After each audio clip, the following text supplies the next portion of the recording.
বেগম খালেদা জিয়ার জন্মনাম খালেদা খানম পুতুল। 1945 সালের 15 আগস্টে ব্রিটিশ ভারতের বঙ্গপ্রদেশের জলপাইগুড়িতে তিনি জন্মগ্রহণ করেন। 3 বোন এবং 2 ভাইয়ের মধ্যে তিনি তৃতীয়। তার বাবা জনাব ইস্কান্দার মজুমদার এবং মা বেগম তৈয়বা মজুমদার। পরবর্তীতে তারা চলে আসেন দিনাজপুরের মুদিপাড়ায়।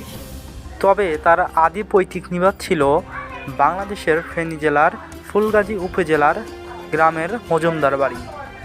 তার বাবা ছিলেন একজন ব্যবসায়ী এবং মা ছিলেন একজন গৃহিণী।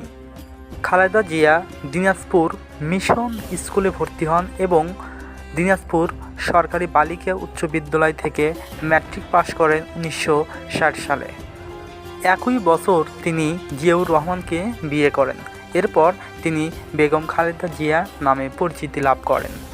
এরপর 1965 সাল পর্যন্ত তিনি দিনাজপুরের সুরেন্দ্রনাথ কলেজে লেখাপড়া করেন। 30 ডিসেম্বর 2025 তিনি ঢাকা এভারকেয়ার হসপিটালে মৃত্যুবরণ করেন।